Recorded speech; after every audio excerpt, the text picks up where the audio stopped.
आप देख रहे हैं What They Don't Tell You About Satanic Disney Subliminal Messages Exposed।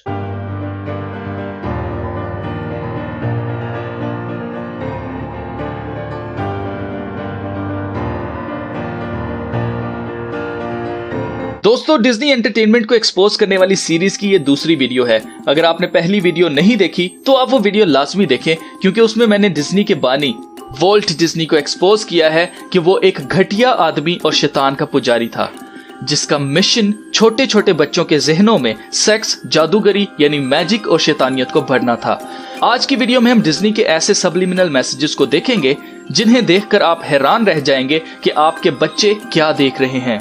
दोस्तों, सब्लिमिनल लफ्ज इंसान की साइकोलॉजी की स्टडी में इस्तेमाल किया जाता है, जिसका ताल्लुक इंसान के दिमाग से है। इस लफ्ज का मतलब है कि किसी इंसान के जहन में कुछ भी डालना हो जिससे उसे अंदाजा भी ना हो कि वो ये चीज सीख रहा है, उसे सब्लिमिनल प्रोग्रामिंग या सब्लिमिनल मैसेजेस कहते हैं, जिसमें इंसान को पता भी नहीं चलता और उसके जहन में कोई मैसेज स्टोर भी कर दिया जाता है। ये सब्लिमिनल मैसेजेस आपके सबकॉन्शियस माइंड में स्टोर हो जाते हैं, जो बाद में आपकी आदतें बन जाते हैं। आज हम ऐसे ही कुछ सब्लिमिनल मैसेजेस को एक्सपोज करेंगे।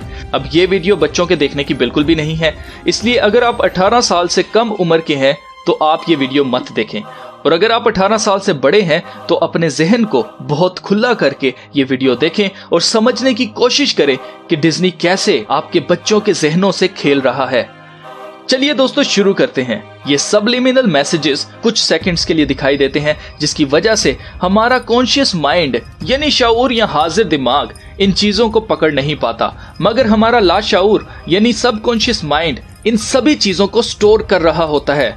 डिज्नी की मशहूर फिल्म द लॉयन किंग में जब ये शेर ऐसे इस पहाड़ पर आकर बैठता है तो जो धूल उठती है वो लफ्ज सेक्स बनाती है, और यही वजह है जब स्कूल जाने वाले बच्चों के हाथ पहली दफा इंटरनेट लगता है तो उनके जहन में SEX ही आता है और वो कीबोर्ड पर इसके अलावा कुछ भी लिखने का सोच भी नहीं पा रहे होते।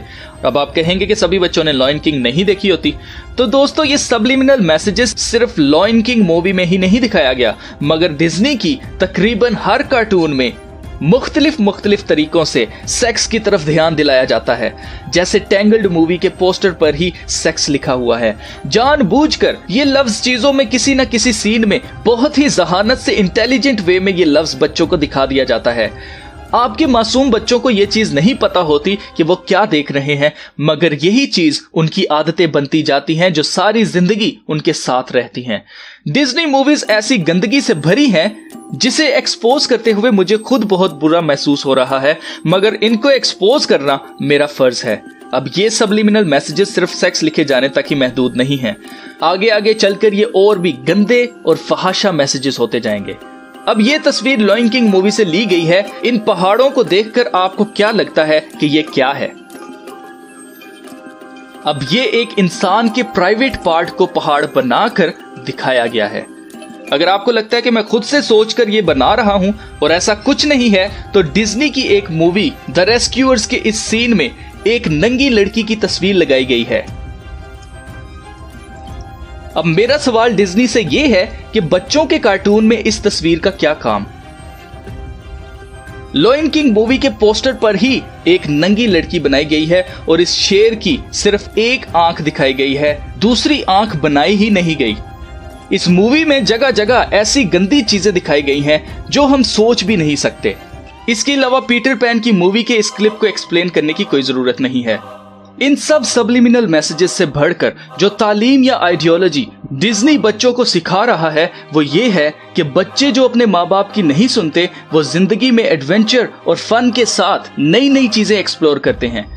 हैरत की बात तो ये है कि डिज्नी की तमाम मूवीज इसी तरह शुरू होती हैं। जैसे फाइंडिंग नीमो में नीमो अपने बाप की बात नहीं मानता और वो कुछ लोगों के जाल में फंसकर समंदर से बाहर चला जाता है। ऐसे ही लिटिल मरमेड में एरियल भी अपने बाप की नहीं सुनती। लॉयन किंग में भी यही दिखाया गया है। ऐसे माँ बाप की बात ना मानकर फिल्मों की दुनिया में तो हीरो हमेशा हैप्पी एंडिंग के साथ बिल्कुल सही सलामत अपने घर वापस आ जाता है, लेकिन हकीकत की दुनिया में ऐसा नहीं होता। क्या आप सोच सकते हैं कि आपके बच्चे को नीमो की तरह कोई अगवा करके ले जाए, या एरियल की तरह कोई विच यानी चुड़ैल आपकी बेटी पर लानत करके उस पर जादू कर दे, या सिम्बा की तरह आपका बच्चा दुश्मन के इलाका में चला जाए जहां जाने से आपने अपने बच्चे को मना किया हो, और जैसे सिम्बा को बचाते हुए इसका बाप दुश्मन के हाथों मारा जाता है, मेरे ख्याल से बच्चों को यह सबक हकीकत में सीखने की कोई जरूरत नहीं है। इसके अलावा डिज्नी लड़कियों को कमजोर और लड़कों को ताकतवर शो करता है, जो कि हकीकत में सच नहीं है। ये भी डिज्नी की माइंड प्रोग्रामिंग और सबलिमिनल मैसेजेस ही का एक हिस्सा है।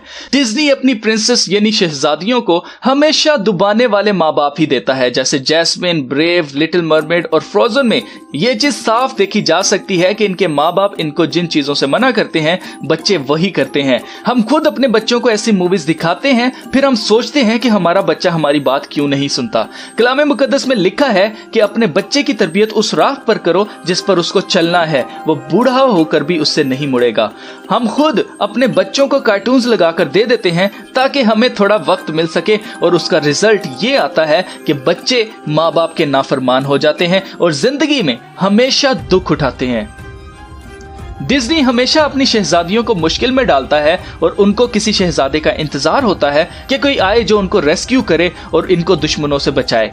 दूसरी तरफ डिज्नी लड़कों को जैसे नीमो, लिटिल मरमेड में प्रिंस फिलिप, सिम्बा और टार्जन जो अपने माँ बाप के नाफरमान होते हैं, बेशक मुश्किलों से गुजर कर ही जो आखिर में उनको हीरो बना देती है, लेकिन डिज्नी का हीरो बनने के लिए किसी मुश्किल से दुनिया को बचाने के लिए या किसी लड़की को बचाने के लिए इन लड़कों को अपना सब कुछ खोना पड़ता है, जो कि हकीकत में इतना अच्छा ख्याल नहीं है। मजीद डिज्नी की मूवीज में अच्छाई और बुराई में कोई फर्क नहीं दिखाया जाता। जैसे हम अपने बच्चों को कुछ लोगों से, कुछ चीजों से दूर रहने को कहते हैं जो उन्हीं के फायदे की बात होती है, लेकिन डिज्नी मूवीज में दिखाया जाता है कि माँ बाप का कहना मानना बहुत बोरिंग होता है और उसमें कोई मजा या खुशी नहीं होती। और इससे उल्टा अगर बच्चे विलन से, जादूगर से, भूतों से जो देखने में ही बुरे लगते हो, डिज्नी सिखाता है कि वो भी आपके दोस्त ही होते हैं। इसलिए हर चीज को, हर शख्स को अच्छा ही समझना चाहिए। एक बूढ़ी औरत आपको कुछ खाने को दे और आप उसे मना कर दें, ये कितनी बुरी बात होती है। इसीलिए स्नो वाइट वो फल लेकर खा लेती है, क्योंकि स्नो वाइट तो सबको अच्छा समझती है ना। एरियल के बाप की पुरानी दोस्त जो देखने से ही शैतानी और भयानक लगती है, वो एरियल के बहुत करीब हो जाती है और एरियल को उससे डर नहीं लगता। और ऐसे ही अलादीन में प्रिंसेस सिर्फ उस विलन की बेइज्जती करती है और उससे दूर रहने की बिल्कुल भी कोशिश नहीं करती। सिम्बा का अंकल उसे और उसके बाप को मार डालना चाहता है और इसे खुलेआम बता भी देता है, फिर भी सिम्बा उसको अपना दोस्त समझता है। लिटिल मरमेड में एक चुड़ैल एरियल से कहती है कि वो इसकी सारी ख्वाहिशात और इसके सारे ख्वाब जादू से पूरे कर देगी, जो कि शक्ल और अपनी हरकतों से इंतहाई डरावनी लगती है। फिर भी एरियल उसे दूर नहीं रहती, बल्कि उसे अपना हमदर्द समझती है। हर स्टोरी के शुरू से ही डिज्नी के विलन्स को देखते ही पता चल जाता है कि ये इस कहानी का विलन है और ये हीरो को नुकसान पहुंचाना चाहता है। लेकिन वो विलन कितना भी भयानक, डरावना, खतरनाक क्यों ना हो, डिज्नी के हीरो उनको दोस्त की तरह ही ट्रीट करते हैं और वो इनको बेवकूफ बनाते हैं। मजीद डिज्नी लड़कियों को एहसास कमतरी में डाल रहा है। अपनी तमाम लड़कियों को प्रिंसेस यानी शहजादियां बना बनाकर बच्चियों में छोटी उम्र से ही मेकअप, अच्छे महंगे कपड़े और दूसरों को खुद से कमतर समझना देखा गया है, क्योंकि हर बच्ची जो डिज्नी की मूवीज देखती है वो खुद को प्रिंसेस समझती है, इसीलिए वो दूसरी लड़कियों को कुछ भी नहीं समझती। और यही वजह है कि खिलौनों में भी डिज्नी की शहजादियों वाले खिलौने ज्यादा सेल होते हैं, क्योंकि बच्चियों को प्रिंसेस बनने के लिए वही चीजें चाहिए होती हैं जो प्रिंसेस की होती हैं, जैसे उसका ड्रेस, ज्वेलरी वगैरह वगैरह। इसके अलावा छोटे छोटे बच्चों को सच्चा प्यार सिखाया जाता है कि ट्रू लव यानी कि सच्चा प्यार सिर्फ तभी मिलता है जब आप बहुत खूबसूरत हों। अगर आप ब्यूटी एंड द बीस्ट वाले बीस्ट की तरह बदसूरत हैं तो आपको सच्चा प्यार नहीं मिल सकता, क्योंकि कहानी के एंड में वो बीस्ट एक खूबसूरत शहजादे में तब्दील हो जाता है। तब वो खूबसूरत लड़की उसे खुशी से कबूल करती है, वैसे वो सारी मूवी में उसकी इंसल्ट करती रहती है। यही वजह है कि आपकी छोटी छोटी बच्चियां जवान और खूबसूरत दिखने के लिए मेकअप करती हैं, नेल पॉलिश लगाती हैं, और फिर जब बच्चियों के साथ ज्यादती हो जाती है तब हम सारा इल्जाम अपने मुआशरे पर लगा देते हैं।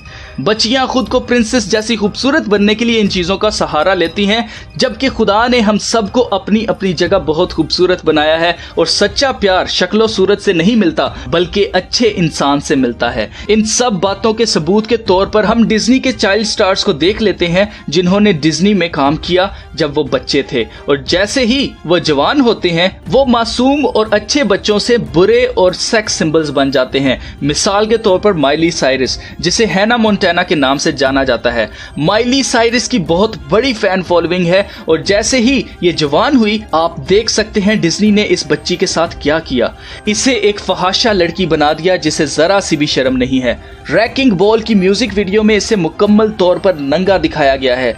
माइली साइरस से पहले डिज्नी ने ब्रिटनी स्पीयर्स के साथ भी यही किया था, उससे भी अच्छा दिखाकर फिर उसे नंगा कर दिया, और जब उसने इनको एक्सपोज करने की कोशिश की तो इन्होंने उसे जलील करके रख दिया। अब ब्रिटनी का कोई नाम भी नहीं लेता।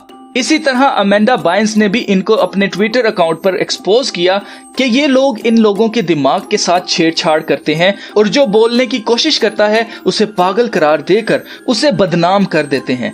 अमेंडा ने कहा कि इसके दिमाग में एक माइक्रोचिप लगाई गई है जो इसके बाप ने इसके दिमाग में लगवाई है। माइकल जैक्सन की बेटी के साथ भी यही किया गया, उसके दिमाग को भी प्रोग्राम किया गया। ये सब करने के लिए पेरिस जैक्सन यानी माइकल जैक्सन की बेटी ने अपने ट्विटर अकाउंट पर लिखा, A secret is not really secret if you know what you are looking for. So don't wait for the info to come to you. Take time to seek it out for yourself. अब इस tweet में इसने 666 लिखा है, अगर आप पढ़ सकें। 3 दफा इसने इंग्लिश के लफ्ज 4 की जगह 4 यानी मैथमेटिक नंबर लिखा है, और 2 दफा 2 की जगह इसने 2 नंबर लिखा है, और पूरे ट्वीट में सिर्फ एक बार इंग्लिश का लफ्ज 2 आया है, जिसका मतलब है ये वाला 2 इसने जानबूझकर नंबर 2 नहीं लिखा, क्योंकि ये चाहती है कि लोग सच जाने कि इल्यूमिनाटी एक सीक्रेट सोसाइटी है और ये उसकी मेंबर है। इसने सीक्रेट सोसाइटी की तस्वीरें बनाकर अपने ट्विटर अकाउंट पर पोस्ट की। अगर आप नहीं जानते तो मैं आपको बता दूं कि माइकल जैक्सन भी डिज्नी से बहुत मुतासिर था और डिज्नी के लिए भी काम करता था। माइकल जैक्सन के साथ क्या हुआ वो बताने की जरूरत नहीं है दोस्तों, ये प्रोपेगेंडा या साजिश दुनिया भर के बच्चों के खिलाफ डिज्नी के जरिए की जा रही है। अगली वीडियो में तमाम डिज्नी चाइल्ड स्टार्स को एक्सपोज किया जाएगा कि कौन कौन सा डिज्नी चाइल्ड स्टार बड़ा होकर कैसे सेक्स और जादूगरी को प्रमोट करता रहा और आपको पता भी नहीं चला। यही वजह है कि आज बच्चे इन सब बातों को नॉर्मल सी बात समझते हैं और अपने माँ बाप के नाफरमान और शैतानियत को पसंद करने वाले बन चुके हैं। तो दोस्तों, अगर आपको ये वीडियो पसंद आई हो तो इस वीडियो को लाइक और शेयर करना मत भूलें, और डिज्नी की अगली वीडियो देखने के लिए इस चैनल को लाजमी सब्सक्राइब करें। और अब मैं मिलूंगा आपको अगली वीडियो में, तब तक अपना बहुत सारा ख्याल रखिएगा। खुदा हाफिज।